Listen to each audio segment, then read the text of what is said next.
ஒரு கொடியவன் ஒருவன் வந்து அந்த பெண்ணை கற்பழிப்பதற்கு முயலுகிறான் என்று சொன்னால் ஏதோ படம் பிடித்து மிரட்டி ஆமாம் என்று அவன் ஓடுகிறான், ஓடிவிட்டான் என்று சொன்னால் இவன் என்ன காதலன் என்று கேட்கிறேன். இவனை கட்டி கொண்டவள் என்ன ஆவாள்? ஏனென்றால் மிகப்பெரிய வன்கொடுமை ஒன்று நடந்திருக்கிறது. இதிலே சிபிஐயினுடைய விசாரணைக்கு அது உத்தரவிடுமா என்கின்ற கேள்வி தூக்கி நிற்கிறது. காவல்துறை என்பது ஏவல் துறையாக ஆகிவிட்டது. ஆனால் இவன் அங்கே இரவு 10 மணிக்கு வந்து எவள் கிடைப்பாள் என்று அலைகிறான். 12 வழக்குகளில் சம்பந்தப்பட்டான். இப்படி 13வது வழக்குக்கு வந்திருக்கிறான். பிறகு உனக்கு ஜாமீன் கொடுப்பார்கள். அவன் 14வது வழக்குக்கு போவான். நம்முடைய நீதிமுறை அவ்வளவுதான். வேண்டாதவனை தண்டிக்கிறாய், வேண்டியவனை விட்டு விடுகிறாய். ஒரு ஒழுக்கமும் உங்களுடைய ஆட்சியில் இல்லை. அயோக்கியத்தனமான ஆட்சியாளர்கள். நாம் பெண்ணினுடைய பாதுகாப்பை பற்றி பேசுகிற கனிமொழி இப்பொழுது என்ன சத்தம் இல்லை. பெண்ணினுடைய உரிமை, பெண்ணினுடைய பாதுகாப்பு. நாடு அயோக்கியத்தனமாக இருக்கிற போது, ஆட்சி அயோக்கியத்தனமாக இருக்கிற போது எந்த பெண் பாதுகாப்பாக இருக்க முடியும்? இனி யோக்கியன ஆளு நாட்டை என்று சொன்னால் மணிப்பூரில் நடந்த அளவுக்கு நடக்கிறதா, அங்கே நடந்த அளவுக்கு இங்கே நடக்கிறதா? இதெல்லாம் என்ன பேச்சு?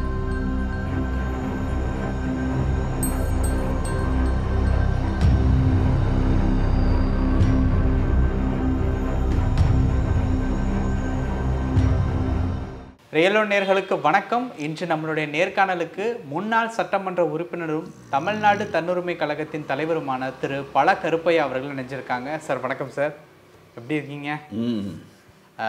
அண்ணா யூனிவர்சிட்டியினுடைய பாலியல் துன்புறுத்தல் விஷயம் வந்து பெரிய லெவலுக்கு வந்து ஒரு பரபரப்பை வந்து ஏற்படுத்தியிருக்கு. அதில் கைது செய்யப்பட்டிருக்கக்கூடிய ஞானசேகர் அப்படிங்கிற ஒரு நபர் வந்து திமுகவினுடைய ஆதரவாளர், அபிமானி, இந்த மாதிரி நிறைய விஷயங்கள் வந்து சொல்லப்படுது.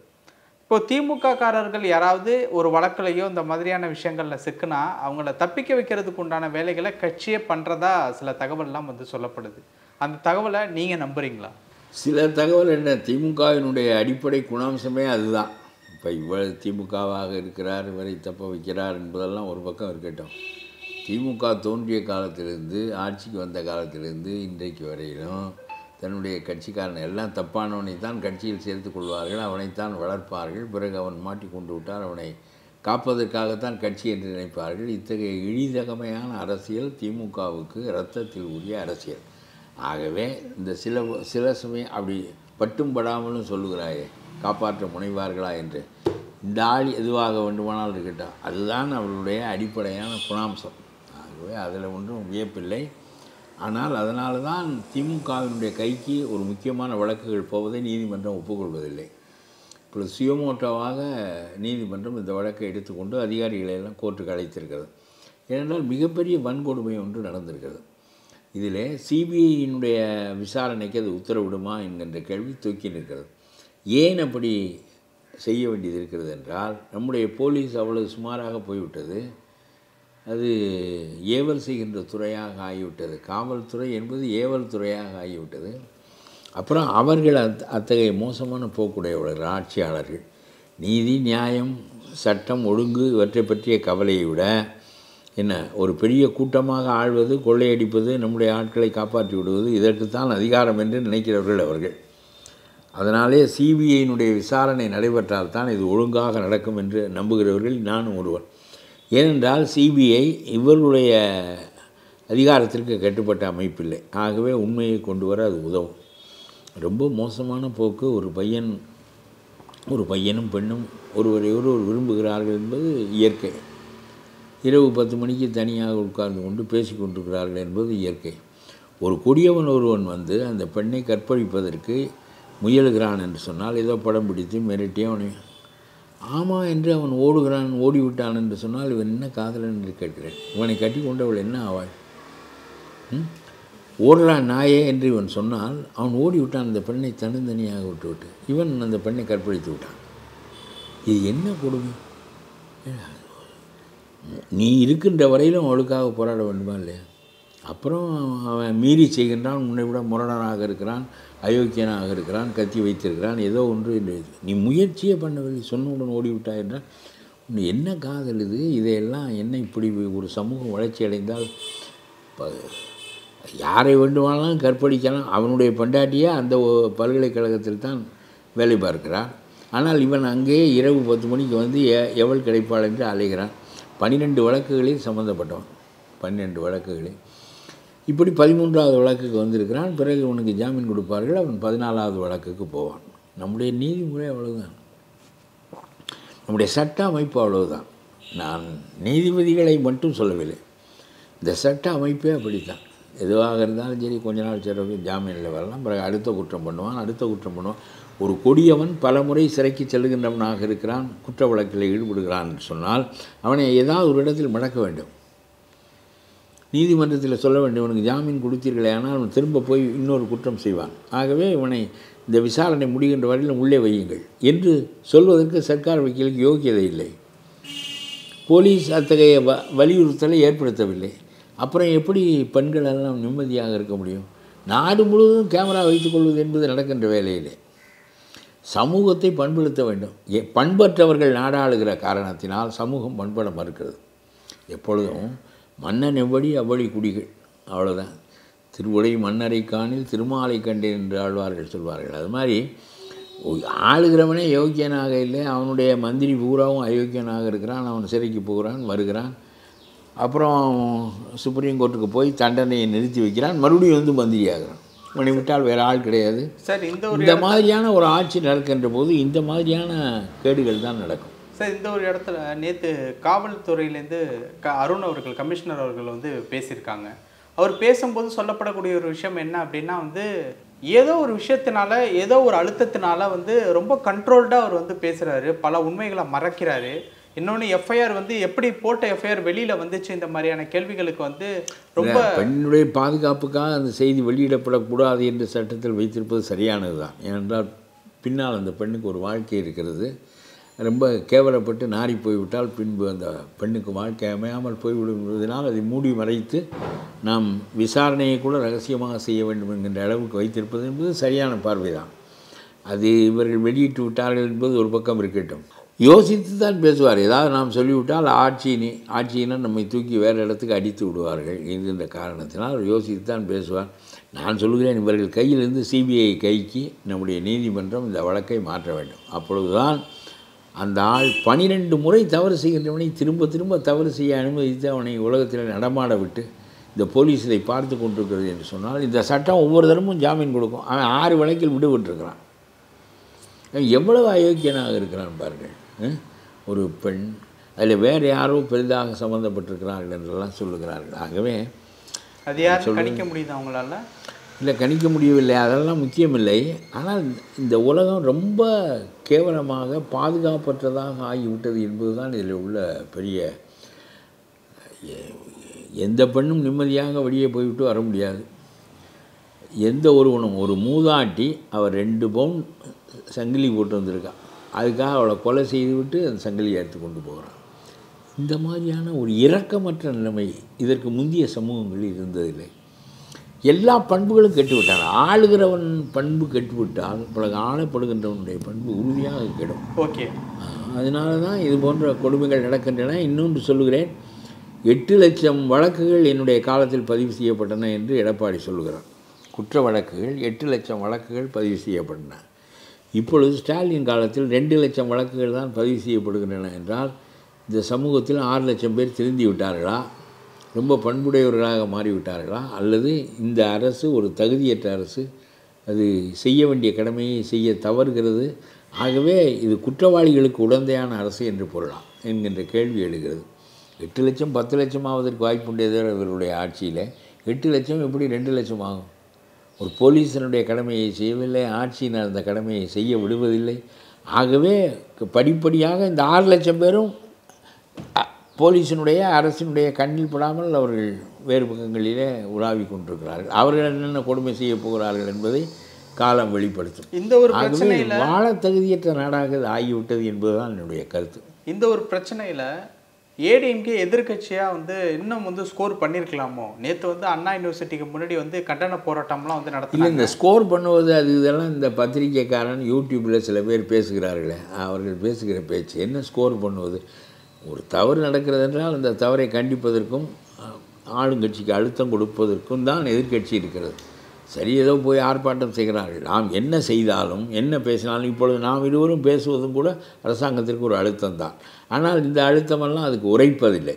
ஏனென்றால் அயோக்கியத்தனமே ஆட்சியின் நடைமுறை என்று ஆகிவிட்ட பிறகு, ஆகவே சுரண்டப்படுகிறது. மின்சார கட்டணத்தில் நிலக்கரி வாங்குவதில் சுரண்டுகிறார்கள். மின்சார கட்டணம் ஏறுகிறது. ஒவ்வொருவனும் கூடுதலாக கட்டுகிறான். ஆனால் அவனுக்கு உரைக்கவில்லை. அந்த மக்களுக்கு எடுத்து சொல்வதற்கு ஆள் இல்லை.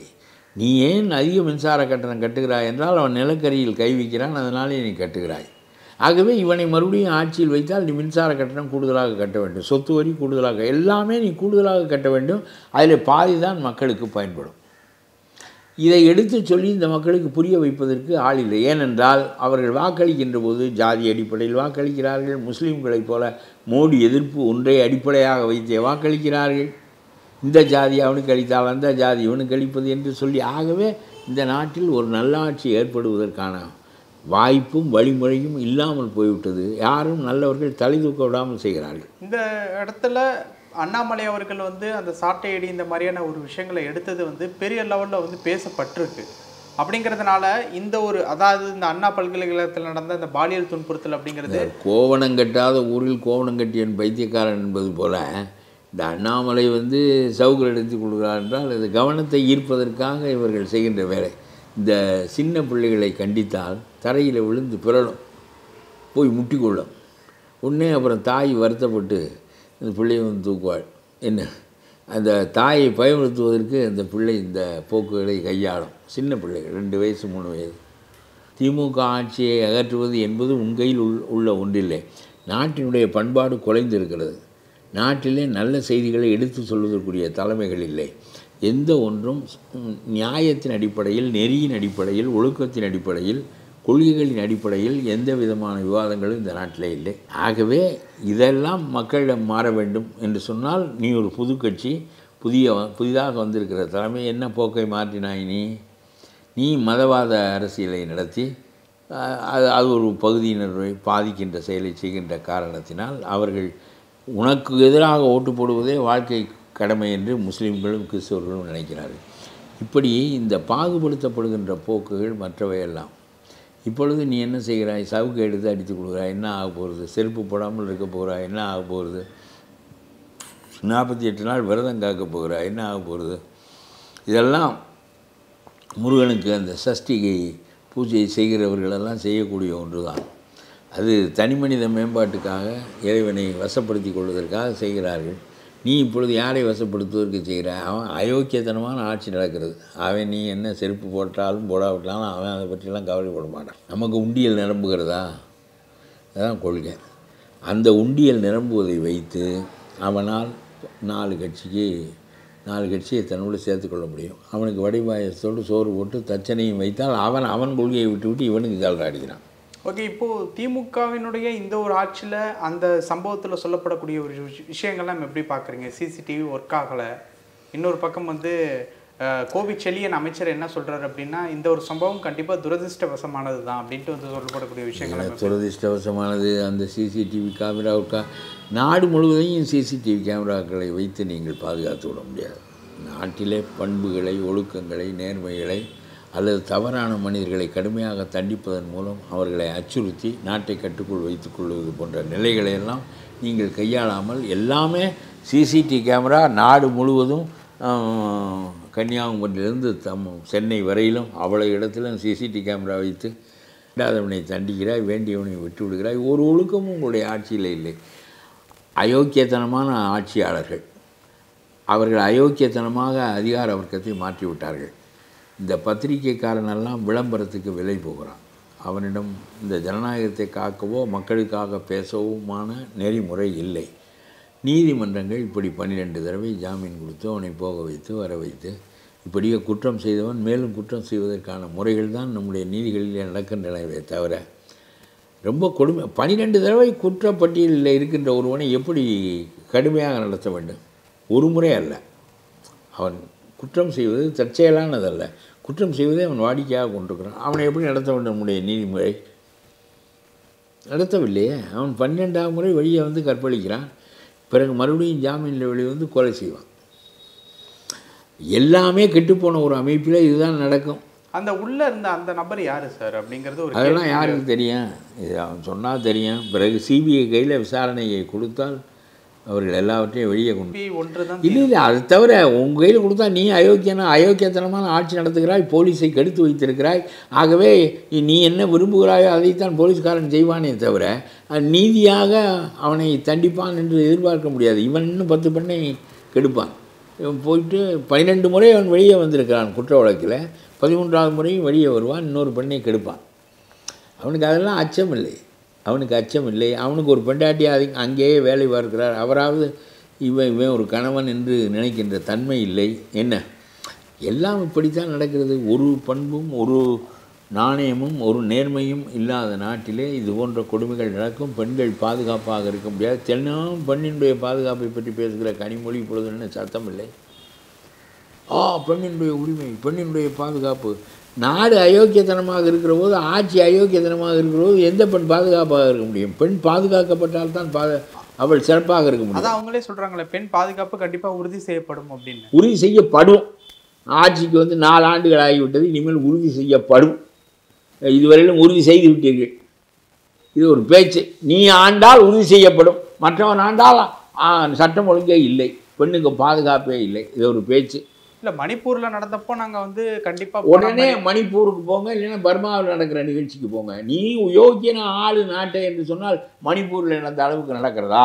அங்கே நடந்த அளவுக்கு இங்கே நடக்கிறதா? இதெல்லாம் என்ன பேச்சு? இந்த தமிழ் மக்கள் இயற்கையிலே பண்பாடு உடையவர்களை நாசமாக்கி விட்டாய். நீ இல்லாவிட்டால் இந்த அளவு கொடுமைகள் இந்த மண்ணிலே நடக்காது. அதான் கடுமையான நடவடிக்கை எடுப்போம்னு சொல்லிட்டாங்களா சார்? என்ன அது கண்டிப்பாக இவருக்கு யார் கூட இருந்தாங்க சொல்லிவிட்டால் சரியாக போய்விட்டதா? இவன் எடுப்பானா? அதனால தான் சிபிஐ எடுக்க மாட்டான் என்று கோர்ட் நம்பியதால் தானே 4 அதிகாரிகளை கூண்டில் ஏற்றி இருக்கிறது. இன்றைக்கு வா அங்கே சொல்லு. இந்த அதிகாரிக்கும் இதற்கு என்ன தொடர்பு? இந்த அதிகாரிக்கும் இந்த கற்பழித்தவனுக்கும் என்ன தொடர்பு? இவர்களை காப்பாற்றவர்கள் முயல்வார்கள், இவர் ஒரு தரங்கட்ட ஆட்சியினர் என்று கோர்ட் நினைக்கிறது. அதனால தான் அதிகாரிகளை அங்கே அழைத்திருக்கிறது.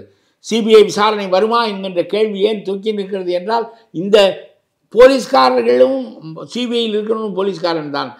அதை அனுமதிக்க வேண்டும் அல்லவா? இந்த அயோக்கியத்தனமான ஆட்சியில் எல்லா தப்புகளுக்கும் துணை போவார்களே தவிர இவர்கள் எதையுமே செய்ய மாட்டார்கள். அதனாலே தான் அதிகாரிகள் ஒவ்வொரு தரமும் நீதிமன்றத்துக்கு வேண்டியிருக்கு. 5 கலெக்டர்கள் கிரிமினல் வழக்கில் போய் நீதிமன்றத்தில் இருக்கிறானே. இதுவரையிலும் 50 ஆண்டு கால ஆட்சியில், 80 ஆண்டு கால ஆட்சியில் ஐஏஎஸ் அதிகாரி கூண்டிலே போய் ஏறினான் என்று வரலாறு உண்டா?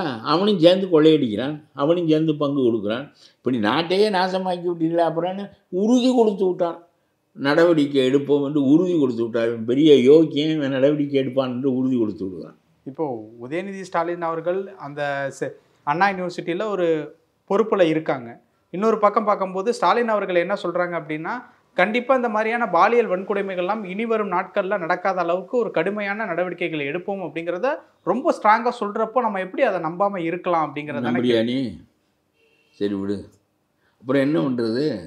நான் இவ்வளவு காரணம் சொல்லிக்கிட்டு இருக்கேன்.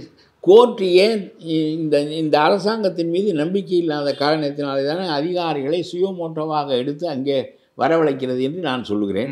சிபிஐக்கு அவர்கள் விடக்கூடும் என்றும் எதிர்பார்த்து நான் சொல்லுகிறேன். இவர் உறுதி கொடுத்து விட்டால் நாம் நம்புவோம் உன்னுடைய கருத்தாக இருந்தால் நம்பு. அப்புறம் நம்ம வீட்டு பெண்ணுக்கு நடந்த பிறகு இந்த ஆட்சியை நம்பக்கூடாது என்று நீயும் சேர்ந்து பேசுவாய்.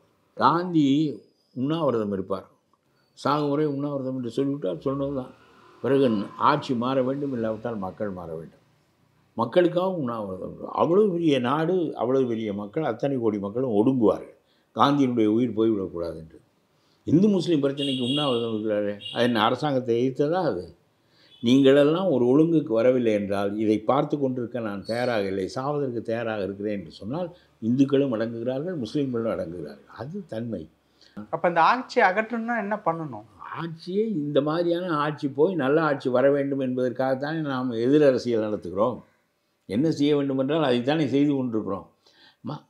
மக்களுக்கு உணர்த்துவதற்கு நல்ல அரசியல் தலைவர்கள் இங்கே இல்லை. அண்ணாமலை இப்படி ட்ராமா நடத்துகிறார். எதுக்கு இந்த ட்ராமா? எதுக்கு சாட்டையால் அடித்து கொடுது, செருப்பு போடாமல்? இது ஒரு ட்ராமா. ஏதாவது செய்தால் கவனத்தை ஈர்க்கலாமா என்று பார்க்கிறார். என்ன கவனத்தை? காரணம் பற்றி ஈர்க்க வேண்டும். மக்களிடம் மனமாற்றத்தை நாம் செய்கின்ற செயல் உண்டாக்க வேண்டும். ஒரு பண்பு நெறிமுறை சார்ந்த வாழ்க்கையை நீங்கள் எப்பொழுதாவது போதிக்கிறீர்களா? சும்மா முருகன் ராமன் மசூதியை இடிக்கிறேன், கோயிலை கட்டி, இதுதான் உங்களுடைய அரசியலை தவிர, இது ஒரு இந்து ராஷ்டிரா என்று சொன்ன அன்றே உங்களுடைய கட்சி இந்த நிலைக்கு தான் போகும். அதனால் சரியான அரசியல் தலைவர்கள் ஒரு காலத்தில் ரொம்ப தகுதி வாய்ந்த தலைவர்களாக இந்தியா சுதந்திரம் அடைந்த போது இருந்தார்கள். மாப்போசி, அண்ணா, முத்துராமலிங்க தேவர், காமராஜ், ராஜாஜி, எவ்வளோ ஓபி ராமசாமி ரெட்டியார், எவ்வளவு சிறந்த தலைவர்கள் இருந்தார்கள். ஒருத்தன் சோசியலிஸ்ட், ஒருத்தன் கம்யூனிஸ்ட், ஒருத்தன் சுதந்திரா, ஒருத்தன் காங்கிரஸ், ஒருத்தர் ஃபார்வர்ட் பிளாக். எதுவாக இருந்தாலும் அரசியலில் நேர்மை இருக்கும், கருத்துக்களில் வேறுபாடு இருக்கும். முத்துராமலிங்க தேவருக்கும் காமராஜருக்கும் ஒழுக்கத்தில், நேர்மையில், பிறவற்றில் வேறுபாடு இல்லை, தியாகத்தில் எதிலும் வேறுபாடு இல்லை, கருத்தில் வேறுபாடு. அப்பொழுது வேறு வேறு அரசியலை நடத்துகிறார்கள். இங்கே ஒழுக்கமே கிடையாது, ஒரு கட்சியிலும் கிடையாது, நேர்மையும் கிடையாது, எதுவும் கிடையாது. நான் சொல்வது போல் 8 லட்சம் வழக்குகள் சென்ற ஆட்சியில் பதிவு செய்யப்பட்டு இப்பொழுது 2 லட்சம் வழக்குகள் தான் பதிவு செய்யப்படுகிறது என்றால் 6 லட்சம் பேர் யோக்கியனாக வந்து விட்டான் என்ற அர்த்தமா, அல்லது இந்த ஆட்சி கண்டுகொள்ளவில்லை என்ற அர்த்தமா? அப்பொழுது சிபிஐ உள்ளே வருவது தானே சரியானது. நிறைய விஷயங்கள் சொன்னீங்க. நேரத்துக்கு ரொம்ப நன்றி.